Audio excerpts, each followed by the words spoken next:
영수는 숨을 가쁘게 몰아쉬며 잠에서 깼다. 입에는 차가운 땀이 흐르고 있었다.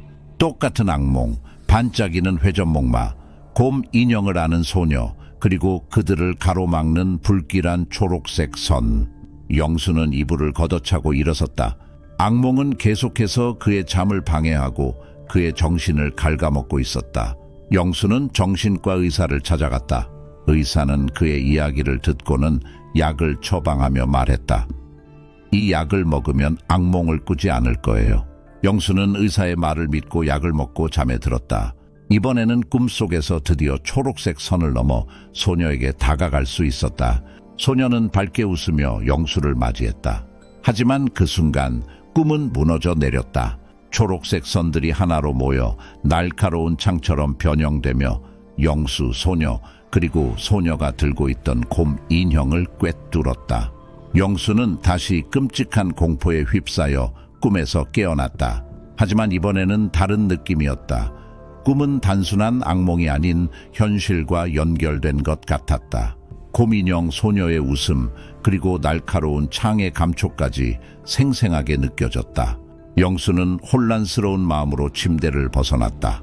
꿈과 현실의 경계가 무너져 내리는 듯한 불안감이 그를 짓눌렀다. 그는 곰인형을 찾기 시작했다. 꿈속에서 소녀가 들고 있던 곰인형은 분명 현실에도 존재한다고 느꼈기 때문이다. 영수는 집안을 뒤지기 시작했다. 모든 구석구석을 살폈지만 곰인형은 보이지 않았다. 그는 점점 더 초조해졌다. 꿈과 현실이 뒤섞여 그의 정신은 점점 더 혼란스러워졌다.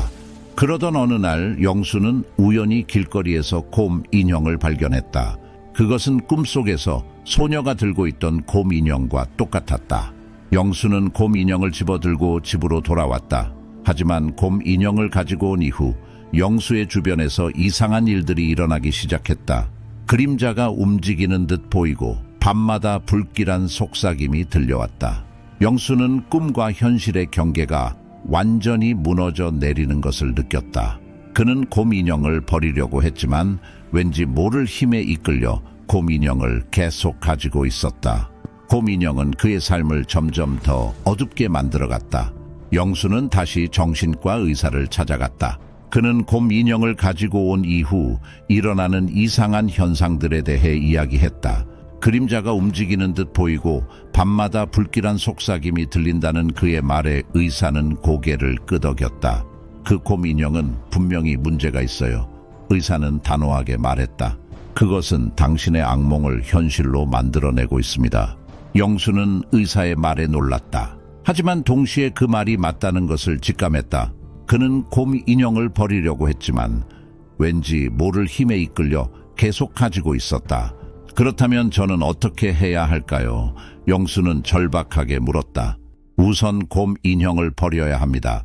의사는 명료하게 말했다. 그리고 당신은 악몽의 근원을 찾아야 합니다. 악몽의 근원이라니요?